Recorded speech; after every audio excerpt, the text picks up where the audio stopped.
The hospital monitor wasn't just beeping, it was screaming, a rhythm of impending silence. Faith Anderson, a nurse with $43 in her bank account and a 6-year-old daughter waiting at home, stood over a 9-year-old boy who had no name, no insurance, and a throat that was rapidly swelling shut. Her supervisor, a woman who treated hospital policy like a holy commandment, hovered behind her with a termination threat hanging in the air. "Touch that child and you're fired," she hissed. Faith didn't look back. She didn't think about the rent she couldn't pay or the eviction notice tucked in her glove box. She thought about the crayon drawing on her fridge at home. "My mom saves people." In that split second, the decision wasn't a choice. It was an identity. The needle clicked a sound that would echo through the entire county. She defied the rule book, saved a life, and by sunrise she was carrying her life in a cardboard box, walking out into the pouring rain, unaware that the consequences of her misconduct were about to collide with the most powerful force in the state. The hospital monitor wasn't just beeping, it was screaming, a rhythm of impending silence. Faith Anderson, a nurse with $43 in her bank account and a 6-year-old daughter waiting at home, stood over a 9-year-old boy who had no name, no insurance, and a throat that was rapidly swelling shut. Her supervisor, a woman who treated hospital policy like a holy commandment, hovered behind her with a termination threat hanging in the air. "Touch that child, and you're fired," she hissed. Faith didn't look back. She didn't think about the rent she couldn't pay or the eviction notice tucked in her glove box. She thought about the crayon drawing on her fridge at home. "My mom saves people." In that split second, the decision wasn't a choice. It was an identity. The needle clicked a sound that would echo through the entire county. She defied the rule book, saved a life, and by sunrise she was carrying her life in a cardboard box, walking out into the pouring rain, unaware that the consequences of her misconduct were about to collide with the most powerful force in the state. The hospital monitor wasn't just beeping, it was screaming, a rhythm of impending silence. Faith Anderson, a nurse with $43 in her bank account and a 6-year-old daughter waiting at home, stood over a 9-year-old boy who had no name, no insurance, and a throat that was rapidly swelling shut. Her supervisor, a woman who treated hospital policy like a holy commandment, hovered behind her with a termination threat hanging in the air. "Touch that child and you're fired," she hissed. Faith didn't look back. She didn't think about the rent she couldn't pay or the eviction notice tucked in her glove box. She thought about the crayon drawing on her fridge at home. "My mom saves people." In that split second, the decision wasn't a choice. It was an identity. The needle clicked a sound that would echo through the entire county. She defied the rule book, saved a life, and by sunrise she was carrying her life in a cardboard box, walking out into the pouring rain, unaware that the consequences of her misconduct were about to collide with the most powerful force in the state. The firing was cold, efficient, and meant to be final. Faith was walked out like a common thief. Her badge stripped, her reputation shredded. Diane immediately filed a professional conduct alert, a digital shackle designed to ensure Faith never worked in healthcare again. Faith retreated to her small apartment, facing a reality where the math simply refused to add up. Rent due, no job, no prospects, only the support of neighbors who saw the person, not the paperwork. She didn't know that 300 miles away, a 4-star general was dismantling his own world to find the boy she had saved. When General Edmund Caldwell's helicopter touched down on the forgotten hospital helipad, it wasn't just a military transport. It was a message. The rattle of the rotors shook the hospital to its foundation. The power dynamics, so carefully managed by bureaucrats, evaporated in an instant. The general didn't care about protocol. He cared about the woman who had defied the rules to keep his grandson breathing. The walls of the hospital, which had felt like an impregnable fortress for years, were about to come crashing down. Colonel Irene Sullivan, a military AG officer with an intellect as sharp as a scalpel, didn't need much time to find the cracks in the hospital's story. She saw the discrepancies in the logs, the edited timestamps, and the pattern of discrimination that had festered under the guise of policy. When she presented the evidence, the hospital administration didn't crumble immediately. They tried to negotiate to hide behind legal jargon and redacted reports. But they were facing a force that couldn't be bribed or coerced by accreditation ratings. When the federal investigators arrived, the conference room turned into a courtroom. Diane Hargrave's composure finally shattered when shown the proof of her own deceit, a photo of the original untampered document. The firing of Faith Anderson hadn't just been a mistake. It was the catalyst for the hospital's moral collapse. In one stroke, the system that rewarded heartless efficiency was forced to account for its crimes. The reinstatement wasn't just a return to the job. It was a vindication of every nurse who had ever been told that compassion was a liability. Faith returned to the hospital not as the ghost in the scrubs, but as a catalyst for systemic change. The Anderson provision now hangs on the wall, a permanent reminder that in this facility, a child's life will never again be weighed against an insurance policy. But Faith's journey didn't end where it began. She didn't just want to be the nurse who followed the doctor's orders. She wanted to be the doctor who wrote the rules. With the support of the Caldwell Foundation, she walked into her first anatomy class. No longer the woman who worried about the price of an oatmeal packet, but the woman who saved a life against all odds. When she looks at the new drawings on her fridge, she doesn't just see a hero, she sees a future. The story of Faith Anderson is a testament to the idea that true courage doesn't need a rank or a title. It just needs someone willing to step forward when everyone else is told to turn away. If this story of justice and resilience moved you, hit that like button, subscribe, and tell me, have you ever stood your ground for what was right, even when the cost felt too high? The hospital monitor wasn't just beeping, it was screaming.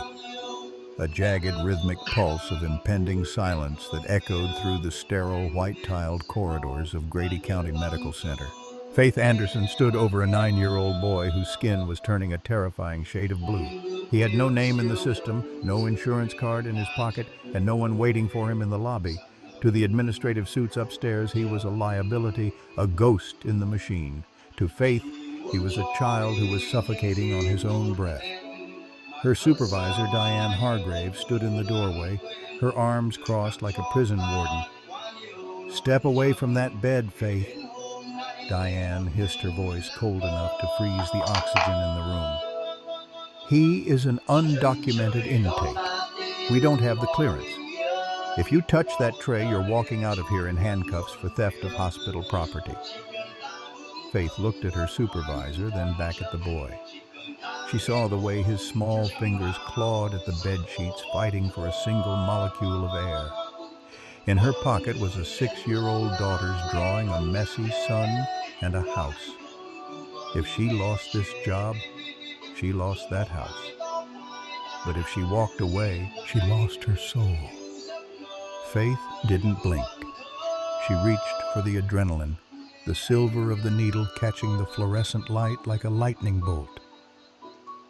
"I'm not a debt collector," Faith whispered as the needle pierced the skin. I'm a nurse. That single moment of defiance would shatter her career by dawn, but it was about to trigger a chain of events that would bring a four-star general's fleet to a dead halt on the hospital's front lawn. The quietest act of mercy was about to become the loudest scandal in the state's history. Faith Anderson's life had always been a series of uphill battles fought in the rain. Growing up in the heart of Atlanta's toughest neighborhoods, she had seen the way the world treated those without a title or a bank account. Her father had been a veteran, a man who spoke in stories of honor, but died in a waiting room because his paperwork wasn't processed in time. That was the day Faith decided she would never let a piece of paper determine a human being's worth. She worked 3 jobs to put herself through nursing school, scrubbing floors at night and memorizing the chambers of the heart by day. She was the first in her family to wear the white coat, a symbol of hope that felt heavier than lead most days. By the time she landed the position at Grady County, she thought she had made it. But the hospital was a different kind of battlefield. It wasn't about healing. It was about billing cycles and risk management. Every morning, Faith kissed her daughter, Nadia, goodbye, promising her that Mommy was going to save the world one person at a time.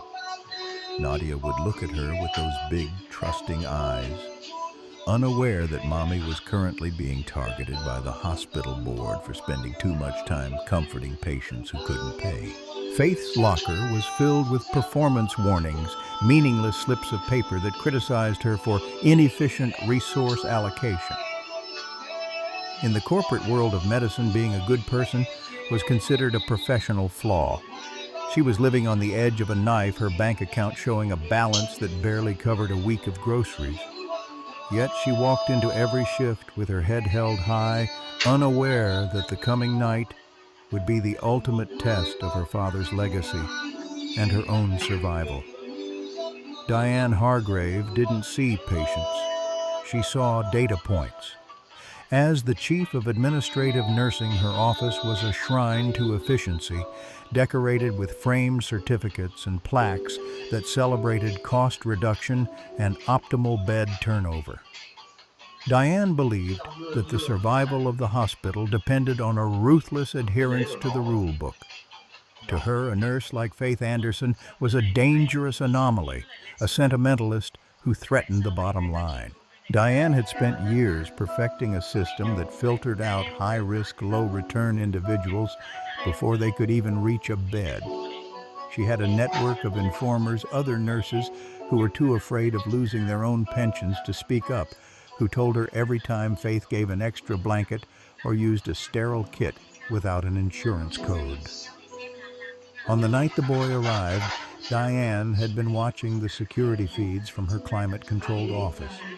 She saw the boy stumble into the ER, coughing his eyes wide with a terror she dismissed as standard distress. When she saw Faith rush to his side, bypassing the triage paperwork, Diane felt a surge of cold satisfaction. She didn't see a dying child. She saw the perfect opportunity to finally excise the Anderson problem from her staff. She checked the clock. It was 2:14 a.m. The hospital was quiet. The board members were asleep, and the cameras were rolling. She decided right then that she wouldn't just fire Faith. She would destroy her. She would make an example of her, so that no other nurse would ever dare to put a patient's life before the hospital's profit margin again. The storm outside Grady County Medical was a beast tearing at the windows with a ferocity that matched the tension inside the emergency room. The boy, who couldn't have been more than 9 years old, had appeared out of the darkness like a ghost. He was wearing an oversized military jacket 3 sizes too big, and his boots were caked in the red Georgia mud. He wasn't crying. He couldn't. His throat was closing fast, a severe anaphylactic reaction that was turning his airway into a narrow straw. The triage nurse, a woman hardened by 20 years of paperwork, had pointed toward the door. "No ID, no intake. she had mumbled, not even looking up from her screen.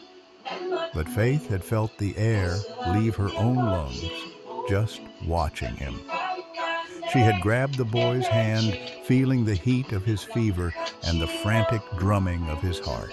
She led him to a vacant bay, her mind racing through the medical protocols she was about to violate.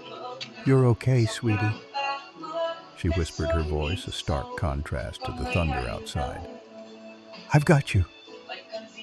As she prepared the epinephrine, the heavy doors of the ER swung open, and Diane Hargrave marched in, followed by 2 security guards. The atmosphere changed instantly. The air became thick with the scent of antiseptic and authority. The other nurses retreated into the shadows, their eyes downcast.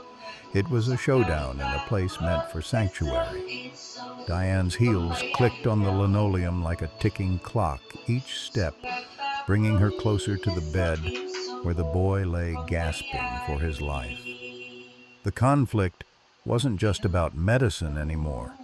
It was about the fundamental question of what a hospital was supposed to be. "Step away from the tray, Anderson."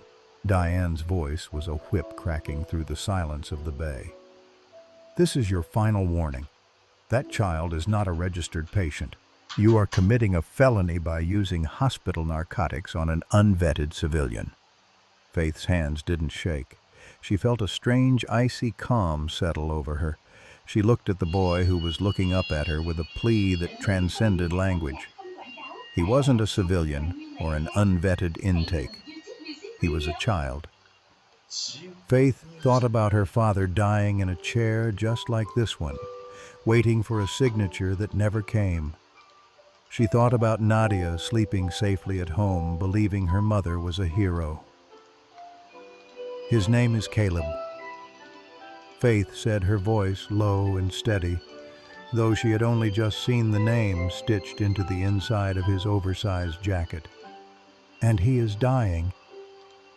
Diane sneered, gesturing to the security guards. "Move her." As the guards stepped forward, Faith made her move. With a precision born of 1,000 shifts, she uncapped the syringe and administered the dose. The guards grabbed her arms a second too late. The medicine was in. For a heartbeat, the room was silent. Then a long, shuddering breath escaped the boy's lungs. The blue tint in his lips began to fade into a soft pink. He looked at Faith, a single tear tracking through the mud on his cheek, and whispered a word that broke the silence. "Thank you." Diane's face went from pale to a livid purple. She didn't care that the boy was breathing. She didn't care that a life had been saved. She only cared that her power had been challenged. "You're done, Faith," she breathed. "Hand over your badge. Security, escort this criminal out of my building." The walk to the exit felt like it lasted a lifetime. Faith carried a small cardboard box containing a few personal photos, a stethoscope she had bought with her first paycheck, and the drawing from Nadia. She was still in her scrubs, the blue fabric a cruel reminder of the identity she had just lost. The rain outside was relentless, soaking through her clothes in seconds as she stood on the curb watching the automatic doors of the hospital hiss shut. She was 32 years old, a single mother with no income, and she had just been blacklisted from the only career she had ever known. She sat in her rusting sedan, the engine groaning as it turned over, and leaned her head against the steering wheel. The silence was deafening. She had saved Caleb, but she had ruined herself. Behind her, in the glowing windows of the executive wing, Diane Hargrave was already drafting the report that would ensure Faith Anderson never worked in a medical facility again. Diane's words were calculated. Gross negligence, theft of medication, and endangering the facility. There was no mention of the boy's recovery. There was no mention of the fact that he would have been a corpse by sunrise without Faith's intervention. Faith drove through the dark streets, her mind looping through the same question. What now? How would she explain this to Nadia? How would she pay the rent? She didn't see the black SUVs parked near the hospital entrance. She didn't see the frantic activity in the military sector of the airport. She had no idea that the boy she had saved wasn't just a homeless kid. He was the only grandson of the most powerful military officer in the country, and the world was about to come looking for him. 400 miles away at the high-security military installation of Fort Benning, General Edmund Caldwell was experiencing a nightmare that no amount of combat training could prepare him for. His grandson, Caleb, had gone missing during a hiking trip with his father. A sudden flash flood had separated them, and while the father had been found clinging to a tree, Caleb had disappeared into the Georgian wilderness. For 48 hours, the general had directed a massive search and rescue operation, but the storm had grounded the drones and blinded the thermal imaging. Edmund was a man of steel, a 4-star general who had commanded tens of thousands of troops. But in this moment, he felt like a helpless old man. He stared at a map of the county, his fingers tracing the jagged lines of the river. "He's out there," Edmund whispered to his chief of staff. "He's wearing my old flight jacket. He's tough, but he's just a boy." When the call finally came from a local police precinct, the general didn't wait for a briefing. They had found a child matching Caleb's description, but the report was grim. He had been found near a highway, barely conscious, and had been taken to the nearest medical facility, Grady County. The report mentioned a critical medical episode and a discharged staff member. Edmund's eyes narrowed. He knew the reputation of these private hospitals. He knew how they treated those they deemed unimportant. "Get the birds in the air," Edmund commanded, his voice vibrating with a terrifying authority. "I want a full tactical landing at Grady County. If anyone got in the way of my grandson's survival, I want their names. Now." At Grady County Medical, the morning shift was just beginning. Diane Hargrave was sitting in the cafeteria sipping a latte and feeling a sense of triumph. She had already filled Faith's position with a younger, more compliant nurse. The Anderson incident was being scrubbed from the official logs, replaced by a sanitized version that protected the hospital's liability. But then the windows began to rattle. At first it was a low hum, a vibration that made the coffee in Diane's cup ripple. Within seconds, the hum became a roar, a rhythmic, percussive thumping that drowned out the hospital's intercom system. Patients sat up in their beds, startled. The staff ran to the windows. 2 massive Black Hawk helicopters, their dark hulls gleaming in the morning sun, were descending toward the hospital's small, decorative helipad. They didn't signal for permission. They didn't wait for the air traffic coordinator. They landed with a force that sent the hospital's landscaping flying into the air. Before the rotors had even stopped spinning, the doors slid open, and a contingent of military police in full tactical gear poured out, forming a perimeter. Then a man in a crisp 4-star general's uniform stepped onto the asphalt. General Edmund Caldwell didn't look like a grieving grandfather. He looked like an invading force. He marched toward the hospital's main entrance, his boots echoing like a drumbeat of doom. Behind him, a fleet of black SUVs screeched into the parking lot, blocking every exit. The hospital was no longer under Diane Hargrave's control. It was under military occupation. At Grady County Medical, the morning shift was just beginning. Diane Hargrave was sitting in the cafeteria, sipping a latte and feeling a sense of triumph. She had already filled Faith's position with a younger, more compliant nurse. The Anderson incident was being scrubbed from the official logs, replaced by a sanitized version that protected the hospital's liability. But then, the windows began to rattle. At first it was a low hum, a vibration that made the coffee in Diane's cup ripple. Within seconds, the hum became a roar, a rhythmic percussive thumping that drowned out the hospital's intercom system. Patients sat up in their beds, startled. The staff ran to the windows. Two massive Black Hawk helicopters, their dark hulls gleaming in the morning sun, were descending toward the hospital's small decorative helipad.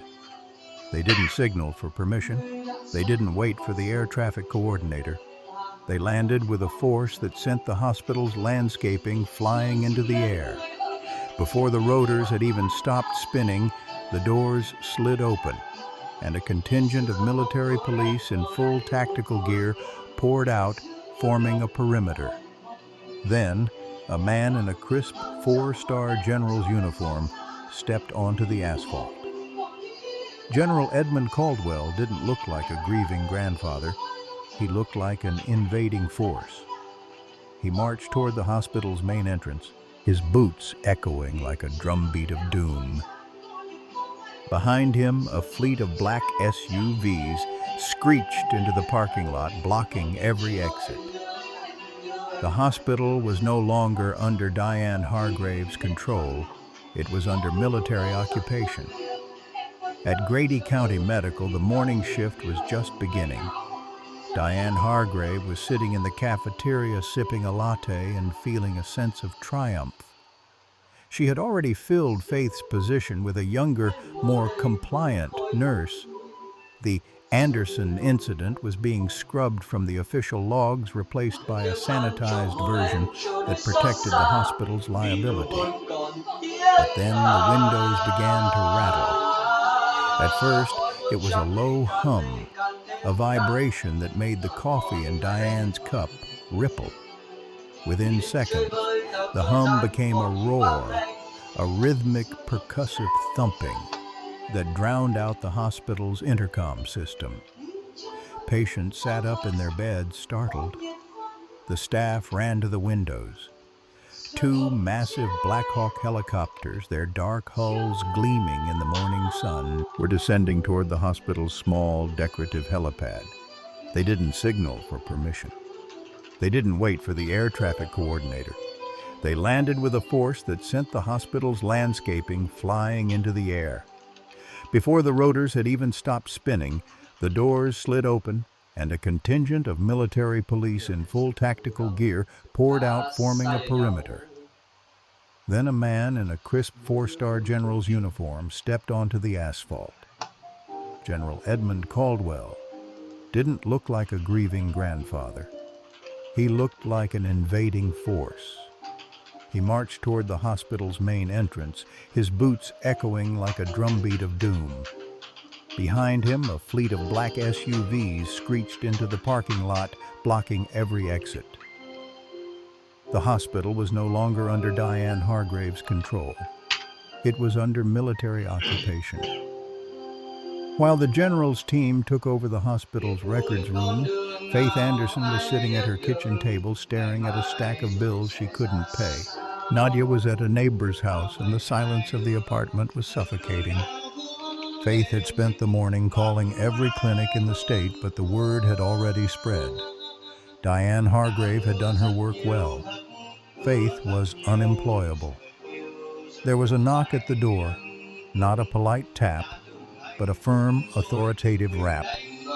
Faith expected a process server or an eviction notice. She opened the door to find a man in a military uniform, his chest covered in medals. "Faith Anderson," he asked, his voice respectful. "I'm Colonel Vance. General Edmund Caldwell would like to speak with you. He's waiting at the hospital." Faith was stunned. "The General, why?" The colonel smiled a genuine, warm expression. "Because you're the only reason his grandson is still alive. He's already seen the security footage, Miss Anderson. He's seen what you did when they told you to walk away. The general doesn't like it when people like you are treated like criminals." Within 20 minutes, Faith was back in the back of a black SUV, speeding toward the hospital she had been kicked out of only hours before. As they pulled into the parking lot, she saw the helicopters, the soldiers, and the crowd of reporters. She saw the hospital board members standing on the sidewalk looking terrified. But most importantly, she saw Caleb. He was sitting in a wheelchair near the entrance, still wearing the oversized flight jacket. And when he saw Faith, his face lit up with a smile that was worth more than every paycheck she had ever earned. The meeting in the hospital's boardroom was a massacre. General Caldwell sat at the head of the table with Faith Anderson at his right hand. On the other side sat the CEO of Grady County Medical and a very pale Diane Hargrave. The general had a laptop open playing the security footage from the ER bay. "Look at this," the general said, pointing to the screen where Diane was seen threatening Faith while Caleb struggled for air. "This isn't a hospital policy, this is a moral failure. You tried to destroy this woman's life because she did the job you were too cowardly to support." The CEO tried to intervene. "General, we have protocols for a reason." The general cut him off with a single look. "Your protocols almost killed the only family I have left. I've already contacted the Department of Health and Human Services. Your accreditation is under review, your federal funding is frozen, and as for Mrs. Hargrave," he looked at Diane, who was trembling, "I've provided the district attorney with evidence of document tampering. It seems you tried to alter the medical logs to make it look like Caleb was never in distress. That's a felony." Diane's career didn't just end, it vanished. She was escorted out of the building not by hospital security, but by federal agents. The CEO then turned to Faith, his voice desperate. "Miss Anderson, Faith, we would like to offer you your position back, with a significant raise and a promotion to head of nursing. We need your perspective." Faith looked at the general, then at the man who had ignored her for years. "I'll take the job," Faith said, her voice clear and strong. "But I want a new board, and I want the authority to change every single one of those protocols that puts a price tag on a heartbeat." A year later, Grady County Medical Center looks the same from the outside, but the heart of the building has been completely transformed. The Anderson provision is now part of the hospital's charter, a rule that states no patient, regardless of status, can be turned away from emergency care. Faith Anderson is no longer the nurse who hides in the shadows. She is the woman who runs the floor. Her office is filled with drawings from children she has saved and a framed challenge coin gifted to her by General Caldwell himself. Nadia now goes to the best school in the city, her mother's hard work finally providing the stability they had only dreamed of. Every month, a black SUV pulls up to the hospital, and Caleb Caldwell jumps out to bring Faith a box of her favorite donuts. They are bonded by a night of terror and a miracle of defiance. The helicopters have long since flown away, but the echoes of their rotors still remind the people of the city that justice sometimes arrives from the sky. Faith's story didn't just save a boy, it saved a community from its own coldness. As Faith walks the halls at night, checking on the patients who once had no voice, she knows that her father would be proud. She isn't just a nurse, she is a guardian. She is a reminder that in a world of numbers and spreadsheets, the most powerful force is still a single human being with the courage to say no.